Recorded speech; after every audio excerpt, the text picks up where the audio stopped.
정원 박람회를 통해서 관광객들이 세종시를 새롭게 인지하게 되고 그러면 새로운 관광 산업으로 우리 세종시가 거듭날 수 있겠다. 저는 그런 생각을 가지고 있습니다.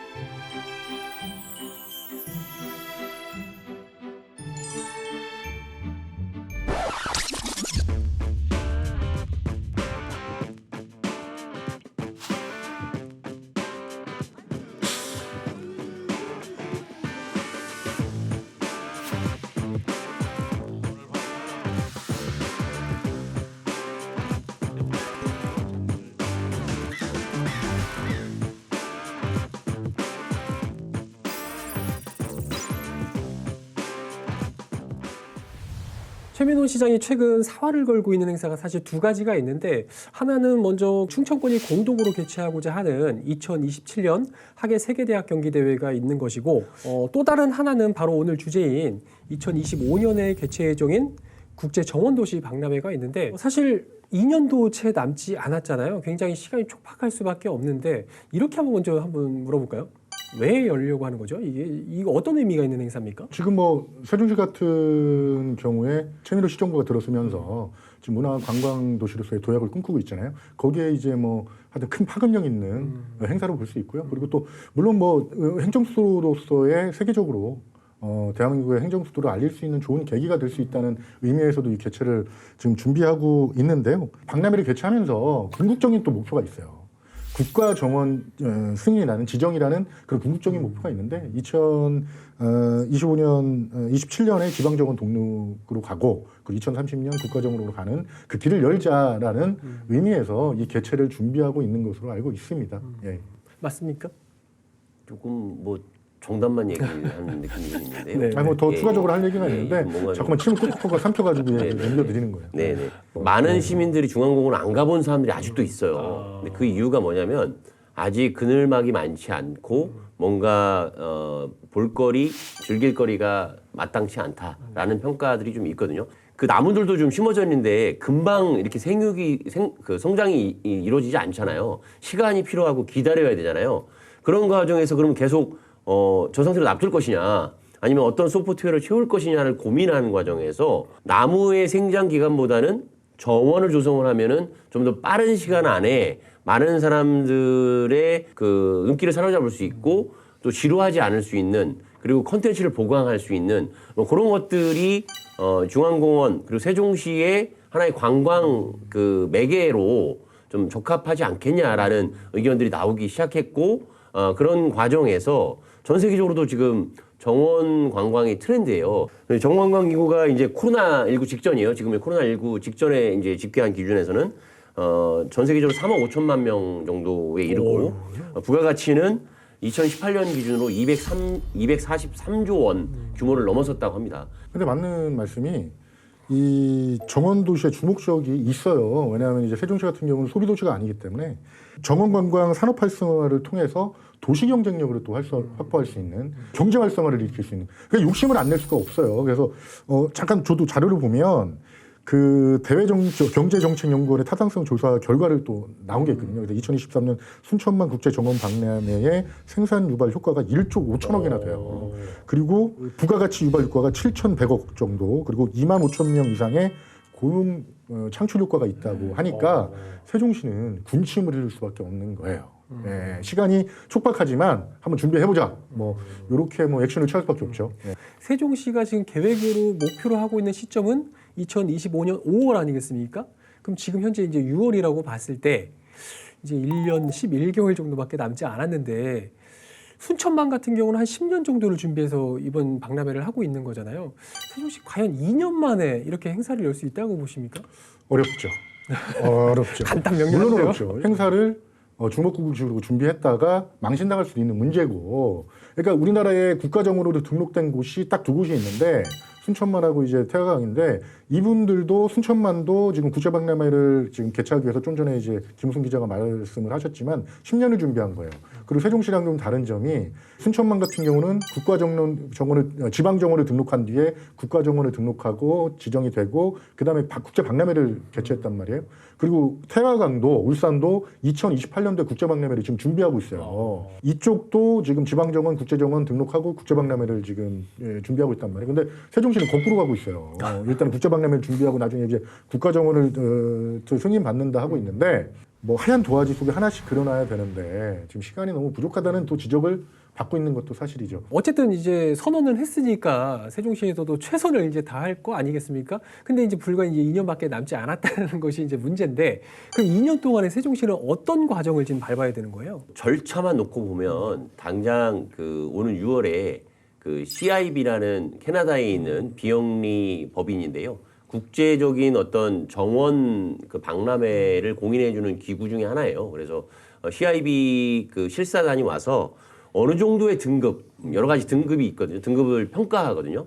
그 과정에서 그 세종시는 9월에 그 평가 결과가 나오는데 5 블룸 골드라고 하는 최고 등급을 세종시가 받으려고 하는데 이게 이제 그 시민 여러분들이라든가 일반적인 어떤 시각에서 현실성 있는 목표일까에 대한 아직 물음표는 좀 달고 있습니다. 그래서 거기서 만약에 이제 좋은 등급을 받으면 11월까지 이제 산림청에 우리가 2025년까지 국제정원 박람회를 하겠다라는 어떤 선전포고가 되는 거죠. 계획서를 제출하게 됩니다.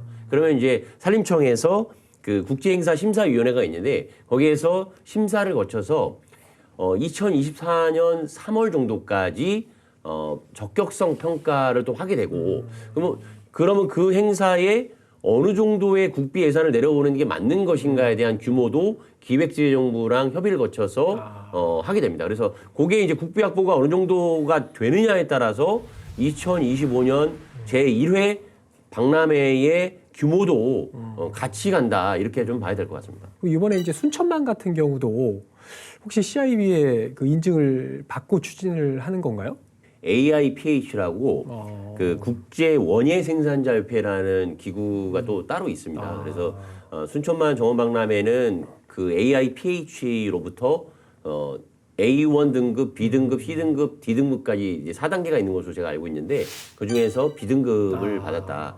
근데 이제 좀 차이는 AIPH는 이미 순천이 먼저 받았기 때문에 세종시 그 같은 나라의 인근 도시에서 다시 받는 데 있어서 여러 가지 까다로운 기준들이 많아요. 근데 CIB는 좀 그 다른 평가 기준으로 접근하거든요. 도시 외관이라든가 뭐 환경 활동이라든지 뭐 문화유산 보존, 그다음에 수목 관리, 그다음에 경관, 뭐 조경수 및 화해 전시 뭐 이런 평가 항목을 가지고 좀 하는 부분이라서 좀 그런 평가들을 하고 있습니다. CIB는 세종 시민들이 얼마만큼 이 그 행사 개최에 열망이 있는지 그리고 각 가정에서 얼마만큼 뭐 정원 조성에 대한 어떤 문화를 같이 형성해 나가고 있는지 이 부분도 되게 중요한 부분으로 좀 다가오고 있는 것으로 그런 차이가 좀 있다고 좀 보시면 될 것 같습니다. 그러니까 인프라보다 시민들의 참여율 이런 것들을 많이 보니까 세종시하고 좀 세종시가 유리하지 않겠느냐. 세종시는 전체 도시 전체를 이제 그렇죠. 만들려고 하는 도시 전체를. 거니까. 그러니까 유리하지 않겠느냐 해서 이쪽으로 좀 추진하는 것 같아요. 뭐 사실 2년 뒤에 세종시에서 이런 국제 정원도시 박람회를 열겠다라고 하면서 올해 이제 시범적으로 소규모 조그만 축제를 하나 또 열었었잖아요. 바로 얼마 전에 5월 이제 마지막 정도에 열렸었던 세종 가든쇼라고 하는 이제 행사가 열리기도 했는데 이희택 기자 같은 경우는 뭐 순천만도 최근에 다녀오고 비슷한 시기에 세종 가든쇼까지도 같이 관람을 했잖아요. 두 가지 축제를 모두 즐긴 유일한 사람인데 좀 어땠나요? 두 가지를 좀 비교해 뭐 물론 규모의 차이에서 굉장히 크긴 하지만 그래도 다 다녀본 입장에서 좀 어땠습니까? 일단 긍정적인 평가, 부정적 평가 두 단어로 좀 평가를 좀 해볼게요. 예. 일단 그 긍정적인 평가라는 부분은 첫 술에 배부르랴라고 좀 말하고 싶고요. 그다음에 부정적 평가는 호된 신고시 이렇게 좀 두 개 다 부정적인 의미로 다가오는데요.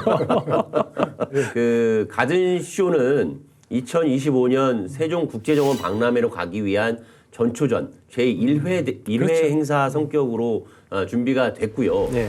장미원이라는 그 세종시에서 가장 큰 장미 정원이 있는데 그 무대를 배경으로 해서 어떤 그 생산자협회에서 어떤 조경도 판매할 수 있는 것도 하고 교육도 해서 직접 만들어 가기도 하고 이런 것도 하고 그랬는데 거기에 이제 결정적으로 그 가장 큰 비용이 든 장미를 식재하는 과정에서 개화 시기를 가든쇼 개최일에 맞추지 못하다 보니까 피지를 못했어요.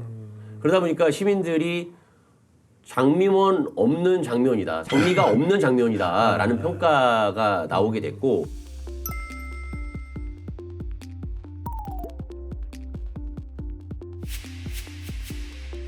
순천만을 특히나 갔다 오신 분들은 더 큰 실망을 하셨을 것 같고요. 중앙공원의 장미원을 바탕으로 해서 2년 사이에 얼마만큼 규모를 키워서 정원 박람회로 갈 수 있을지에 대한 더 큰 의구심을 가질 수밖에 없는 행사였던 것은 분명하고요. 그리고 이제 조금 더 이제 그 시너지 효과를 보기 위해서 둘째 날에 준비한 저녁 행사로 준비한 낙화축제. 세종시에서 충청권에서 처음으로 낙화축제를 좀 개최를 했는데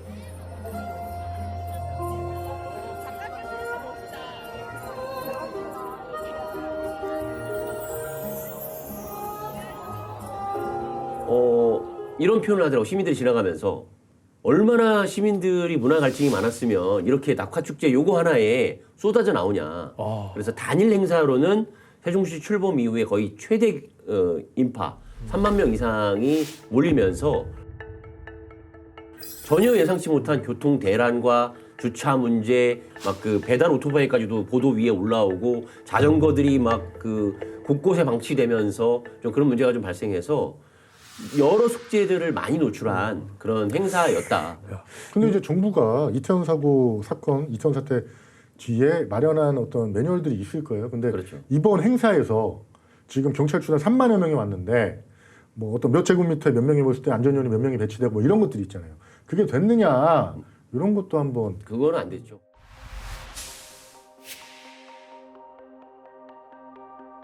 자, 그러면 앞으로 뭐 여러 가지 이제 2년밖에 남겨두고 있지 않은 이런 상황에서 아직 뭐 인프라가 굉장히 좀 부족할 수밖에 없습니다. 여러 가지 앞으로 2년 동안 어떤 것들을 더 채워나가면 좋을지 뭐 다양한 전국 혹은 해외 사례에서 봤을 때 이런 점도 이런 박람회에다가 넣었으면 좋겠다라고 생각되는 아이디어가 있다면 혹시 한두 가지 정도씩만 좀 뭐 제안이랄까요? 한번 해볼까요? 일단은 내일부터 당장 인프라를 마련해도 시간이 모자라요. 그렇죠. 근데 인증평가 나오고 뭐 이때부터 뭐 해서 기본지층 세워서 이제 뭐 한다 하는데 지금 2년 남았다고 그러는데 인프라 없이 개최할 수는 없어요, 박람회를. 그러니까 내일부터 요일당 해도 시간이 모자란 판이에요.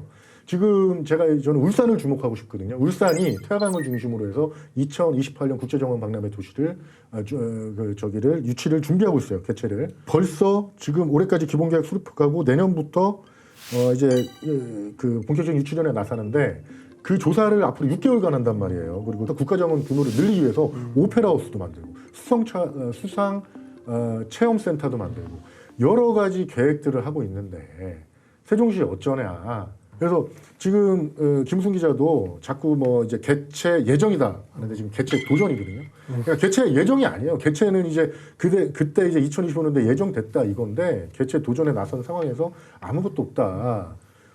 그래서 저는 오히려 이런 것들이 시민들에게 피해로 돌아가지 않을까 하는 그런 걱정이 돼서 좀 철저하게 준비할 수 있는 그런 계기가 됐으면 하십니다. 일단은 세종시가 아예 준비를 안 하고 있는 것은 아니고요. 이제 비단강 기본 구상 관련한 그 용역을 지금 진행 중이어서 그게 한 90월 중에 1억 5천만 원 용역이 나오는데 거기에 뭐 주변 인프라 이제 아까 울산에서 얘기한 것처럼 뭐 오페라하우스는 아니지만 뭐 대관람차라든지 아니면은 어떤 교통수단을 하는 게 효율적인지 그리고 어떤 인프라를 더 추가로 도입하는 게 좋을지에 대한 용역안이 나올 거예요. 그러면 그 용역안을 토대로 해가지고 아마 11월에 산림청에 계획서를 제출하는 흐름이 될 거라고 생각을 하면서 덧붙일 의견은 뭐 저는 어쨌든 당장 갔다 온 곳은 순천만 국가정원이기 때문에 일단 교통수단 부분에 있어서는 주차장을 외곽에 잘 배치를 해서 그리고 안에서는 관람차, 어르신들이라든가 노약자, 일반 사람들 다 탈 수 있어요. 관람차를 타고 그 정원 내부를 이렇게 구석구석 돌면서 필요할 때마다 내릴 수 있게 하는 그런 그 부분들은 당연히 준비가 좀 돼야 될 거고요. 그리고 이번에 만약에 그 가든쇼에 캠핑 구역이라든가 또는 피크닉 구역을 좀 만들어줬으면 어땠을까라는 생각이 들어요. 그래서 춘천만 정원박람회는 이름이 슐랑께라는 데가 있거든요. 슐랑께. 구역이 슐랑께 구역이에요.